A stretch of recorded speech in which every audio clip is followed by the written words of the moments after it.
Break के बाद दोबारा आपको खुशामदीद कहेंगे। हमारे साथ मौजूद हैं पीपल्स पार्टी के सीनियर रहनुमा अजीज रहमान चंद साहब, और उनसे गुफ्तगू हो रही है पीपल्स पार्टी की जो एक तर्ज सियासत है या जो उनका मौकफ है मौजूदा सूरत हाल में।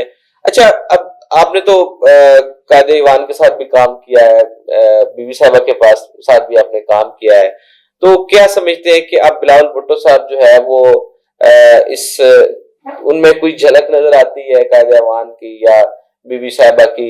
मतलब क्या आप समझते हैं उनका सियासी कद काठ कितना? माशाल्लाह बिलावल साहब का बहुत बड़ा कद काठ है। वो शहीद जुल्फकार अली भुट्टो के नवासे हैं, बेनजीर भुट्टो का भाई है, बेटा है, आसिफ जरदारी का बेटा है।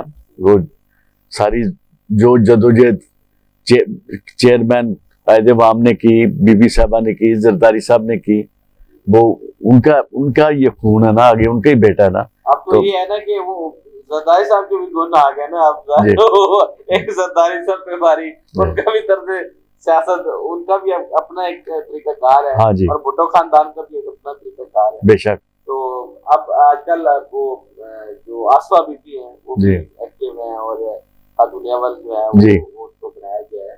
तो उनका भी कुछ सियासी जो है वो आप देख रहे हैं कि साथ आने वाले दिनों में आप जैसे एमएनए तो अब सिलेक्ट हो ही नहीं है, तो अब फर्दर भी तो देख रहे हैं वो अपना सियासी किरदार अदा कर रही हैं पूरे मुल्क में, हर जगह पे जाती हैं, आती हैं, काम कर रही हैं।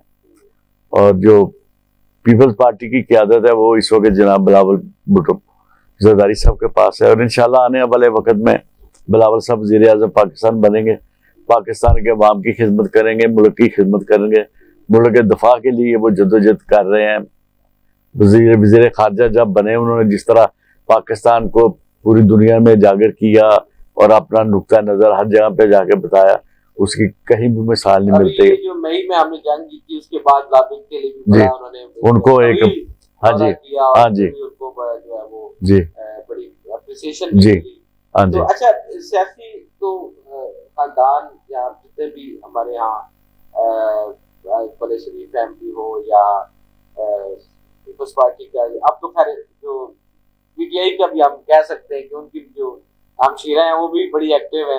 तो ये जो विद इन जो पार्टी जो एक यानी पार्टी जो फैमिली प्राइवेट लिमिटेड का एक कंसेप्ट है, क्या ये पाकिस्तानी सियासत के लिए एक मुख्तलिफ पहलू नहीं है, या कह लो नेगेटिव पहलू नहीं है इसका, कि फैमिली के अंदर ही चीजें रहती है, बाकी जो है वो नहीं, बाहर से जो पार्टी के अंदर जो दूसरे उहदेदार होते हैं उनका भी बड़ा मकाम होता है, वो भी जद्दोजहद में शामिल होते हैं, वो भी इक़्तिदार में शामिल होते हैं, हर जगह पे उनको भी वो मिलता है। जमहूरियत है कोई और चेयरमैन बन सकता है? बिल्कुल बन सकता है, क्यों नहीं बन सकता। जितनी बिलावल साहब ने जद्दोजहद की है, कुर्बानियां दी है, भुट्टो खानदान ने दी है, कोई आए माई का लाल करे आके, पहले उस तरह कर तो ले, इतनी जद्दोजहद तो कर ले आके। अच्छा, ये भी एक मुंसलिक है सियासत के साथ कि आपको जो है वो मुश्किल हालात का भी सामना करना पड़ता है। आपने भी किया सियासत में मुश्किल हालात, तो आप कभी हुआ नहीं कि एक मुश्किल काम है या कह लेंगे बड़ा एक इसमें बाद में जब आप अपोजिशन में होते हैं तो आपके ऊपर सख्त दिन भी आते हैं, कभी हुआ नहीं कि सियासत जो है वो इसको अच्छा इस लिहाज से नहीं है कि इसको कल आपको इसकी कुर्बानी भी देनी पड़ेगी? अब तो उम्र ही बीत गई, जद्दोजहद में आदी हो गया, इसलिए कोई हमारे लिए कोई नहीं मुश्किल लगा, मुश्किल नहीं लगा आपका कब तक कि भाई ये मैं कहाँ पे आ गया, ये मैं नहीं कर सकता? जब मैं स्टूडेंट था तो उस वक्त कायदे वाम को हुकूमत का तख्ता हटाया गया, तो मैं भी शाही किले में गया। तो मुश्किल दिन भी देखे, पार्टी के लिए जद्दोजहद भी की और कर रहे हैं, इंशाल्लाह करते रहेंगे जब तक जिंदगी है। तो खैर आप रवायत को कायम तो अभी भी रखा गया है कि अब जो अपोजिशन में है वो बंद है, ठीक है। अब जब पहले मियां साहिबान जब हुकूमत में नहीं थे तो वो बंद, अब जो है वो खान साहब बंद है, तो ये रवायत तो नहीं, ये उससे पहले कायदे वाम भी जेल में गया है, बीबी साहबा ने बड़ी जेल काटी, प्रेसिडेंट जरदारी ने लंबी जेल काटी,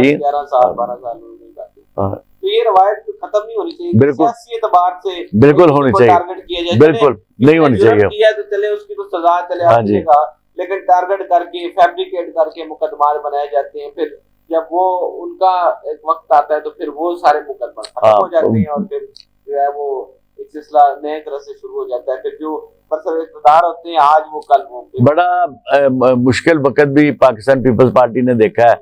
कायदे वाम के वक्त में भी, मोहतरमा बेनज़ीर भुट्टो साहबा के वक्त में प्रेसिडेंट जरदारी सबको जेल में बंद किया, मगर पाकिस्तान पीपल्स पार्टी ने कभी पाकिस्तान के खिलाफ बात नहीं की। कभी जाके उन्होंने किसी कोर कमांडर के घर पे या किसी थाने पे या किसी जाके वहां पे हमला नहीं किया, हमलावर नहीं हुए। सियासी जद्दोजहद करनी चाहिए, ना कि आप फिजिकली आ जाए। बड़ी पीपल्स पार्टी में सख्त टाइम रहा जी उस वक्त भी जो है वो पार्टी को तोड़ा भी गया जी। उस वक्त जो लोग आपके थे पुराने उनको तोड़ के काफी बनाई गई, आपके ऊपर भी प्रेशर था? जी बिल्कुल, मैं प्रेसिडेंट था उस वक्त पीपल्स पार्टी लाहौर का, सारी जद्दोजहद की। फिर बीबी साहबा को शहीद कर दिया गया और उस वक्त जो पाकिस्तान खप्पे का नारा लगाया प्रेसिडेंट जरदारी साहब ने, हम ये समझते हैं कि इनकी जगह पे अगर कोई और होता तो शायद मुल्क आज जिस तरह मुतहद है, इकट्ठा है, एक है, ना होता। ये सिर्फ सारा क्रेडिट भुट्टो खानदान को और जरदारी खानदान को जाता है, जिन्होंने पाकिस्तान खप्पे का नारा लगाया और पाकिस्तान को मुतहद रखा और साथ लेके चल रहे हैं, सबको साथ लेके चल रहे हैं, छोटे सूबों को भी साथ लेके चल रहे हैं, बड़े सूबों को भी साथ लेके चल रहे हैं। जब 2008 के इलेक्शन में पीपल्स पार्टी जीती तो उस वक्त कहा जा रहा था कि पंजाब में आपकी हुकूमत बन सकती है, आप बनाएं, मगर प्रेसिडेंट जरदारी साहब ने कहा नहीं, नून लीग की सीटें हमसे ज्यादा हैं, बहुत 2-4 सीटें ज्यादा, 5 सीटें ज्यादा थी, और उन्होंने कहा कि इनका हक है ये हुकूमत बनाए पंजाब में, तो प्रेसिडेंट जरदारी साहब ने इनकी हुकूमत बनवाई। अच्छा, ये सियासी रवादारी तो जब मिसाक जमहूरियत हुआ था तब से शुरू हुई, तो क्या आपको लगता है कि आज भी एक मिसाक जमहूरियत की जरूरत है कि जिसमें बाकी भी पार्टियों को शामिल करके कम से कम एक कौमी काज में तो सारी पार्टी इकट्ठी हो? जो मिसाक जमहूरियत के ऊपर कायदे वाम ने और मियां नवाज शरीफ ने और दूसरी पोलिटिकल जमातों ने जो दस्तखत किए थे, अगर वो ही ड्राफ्ट निकाल के आज उस पर अमल किया जाए तो मैं ये समझता हूँ कि किसी और चीज की जरूरत नहीं है। तो आप ये जो कशीदगी आप देखते हैं, एक डिवीजन देख रहे हैं, एक उसमें एक सख्ती का एलिमेंट आ गया है कि कुछ लोग जो है वो बहुत ही कल्ट फॉलोअर जो बानी मीडिया के हवाले से बड़े सख्त मौक़िफ़ रखते हैं, इनको कैसे फिर एक जमहूरी निज़ाम में लाया जाए या उनको इस चीज़ का पावर कराया जाए कि जो जमहूरी कूवतें हैं वही हमेशा रहती हैं और बाकी चीजें तो वक्त के साथ साथ होती है। तो आपको नहीं लगता कहीं ना कहीं किसी को कुछ ना कुछ स्टेप इनिशिएटिव लेना पड़ेगा? ये तो वो जो लोग इस वक्त इस तरह की बातें करते हैं उनको सोचना चाहिए ना कि मुल्क को सबको साथ लेके चलना है और हमने कानून को हाथ में नहीं लेना। फौज हमारी है, इसके ऊपर हाथ नहीं डालना चाहिए। एक लिमिट तक तो आप उनके ऊपर सवाल कर सकते हैं। अब तो लिमिट क्या, वो तो गालम गलौज पे आई है बात सर, वो गलत है ना, चला गया काम। जी गलत है ना वो, बल्कि वो तो अब तो प्रोग्रामों में इवन व्लॉग्स में वो अब तो कहते हैं कि ये जो फलां साहब है ये इस तरह से है। कभी तो हमारी तो दिल से हम रिस्पेक्ट करते हैं, तो कभी भी नहीं हुआ कि अफवाज पाकिस्तान के बारे में, तो सिविल सर्वेंट के बारे में हम तो चले बात करते हैं, लेकिन अफवाज पाकिस्तान के बारे में तो आज तक किसी की या हमारी तो जरूरत नहीं हुई। तो वहाँ कुछ चीजें इख्तलाफ सियासत के हवाले से हो सकता है लेकिन रियासत के हवाले से कभी नहीं हुआ। लेकिन अब तो हर बंदा रियासत के हवाले से, अफवाज पाकिस्तान के हवाले से बात कर रहे हैं। वो जो भी बात कर रहे हैं वो गलत कर रहे हैं ना, उनको नहीं करना चाहिए ना। उनको जो एक कायदा कानून है, ये हमारा आइन जो हमें इजाजत देता है उस हद तक तो आपको करना चाहिए ना, लिमिट से बाहर तो नहीं होना चाहिए। हुकूमत की बड़ी कोशिश है कि चीजों को कंट्रोल किया जाए, लेकिन इस सोशल मीडिया की वजह से मेरे ख्याल में शायद नहीं कंट्रोल कर पा रहे। एक नए डायनामिक्स सोशल मीडिया की वजह से सियासत में भी तो हर पॉलिटिकल जमात को, हर पॉलिटिकल कारकुन को सोचना चाहिए कि उसकी जो लिमिट है उसके अंदर रह के काम करना चाहिए। अच्छा, क्या समझते हैं माशी तौर पर पाकिस्तान अब जो मसाइल है इस वक्त आम आवाम के या बिजनेसमैन के, अभी बिजनेसमैन आप समझते हैं कि पाकिस्तान की जो माशी हालात है कब बेहतर होंगे?